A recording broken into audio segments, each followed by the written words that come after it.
Avant même de savoir parler, l'enfant se plaît à griffonner avec un crayon ou une craie. Il déborde souvent de la feuille. Un peu plus tard, il parvient volontairement à arrêter son geste. Il respecte le contour de la feuille, ferme ses courbes.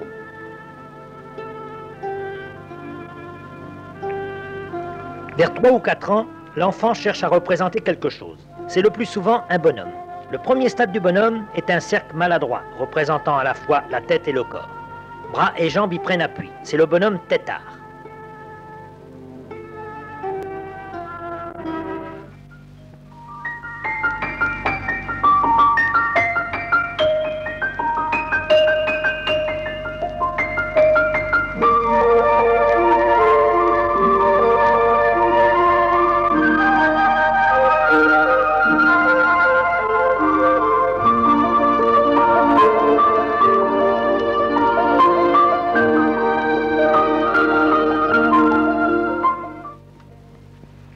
Plus l'enfant grandit, plus le bonhomme évolue. Des détails s'ajoutent. Oreilles, pieds, yeux, bouche et nez. Les bras prennent appui plus bas, le trait s'affirme, le dessinateur fait des progrès. Enfin, le corps apparaît. Les cheveux sont indiqués, plantés tout droit sur le crâne. Les doigts sont ébauchés. Ici, l'enfant, 5 ans environ, a essayé d'habiller son personnage. Une robe stylisée avec des manches bouffantes. Voilà un bonhomme encore plus évolué. 2 traits pour chaque jambe et pour chaque bras. Des cils et surtout la jupe triangulaire montre qu'il s'agit d'une dame. L'enfant est maintenant tout à son aise. Ses personnages s'enrichissent de détails et de couleurs. Suivant son caractère, il dessine des personnages alertes, pleins de vie.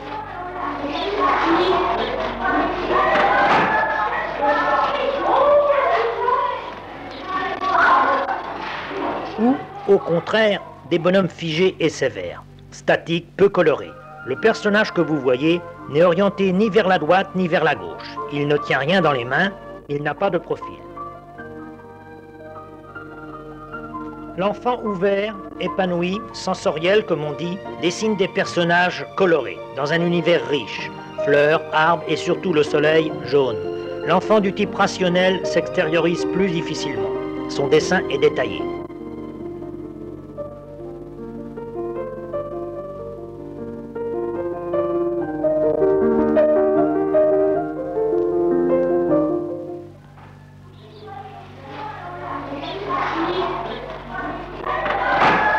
Avec le dessin, l'enfant peut dire ce que son vocabulaire ne lui permet pas d'exprimer.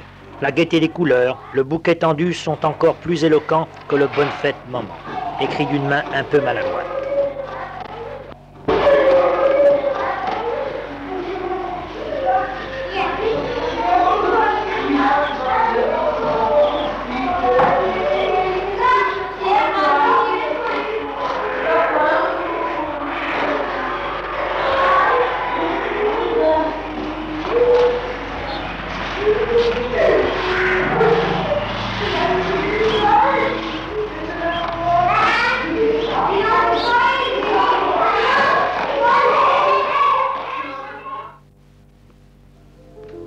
Le dessin est une activité libre, spontanée. L'enfant n'imite pas, il crée. C'est sa vision personnelle du monde qu'il nous donne.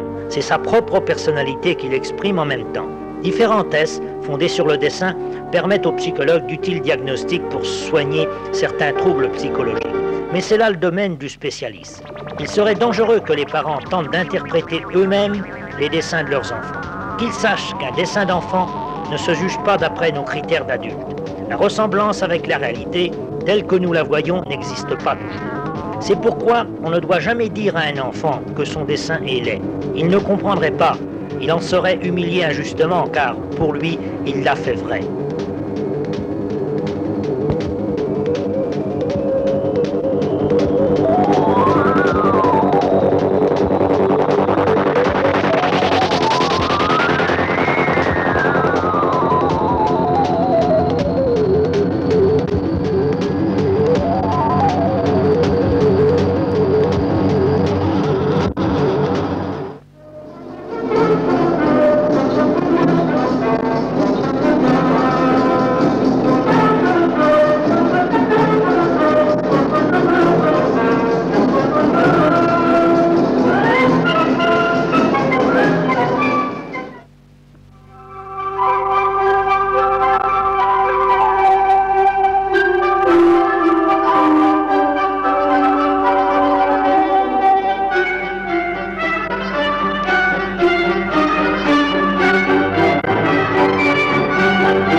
ding dang dong, ding dang dong.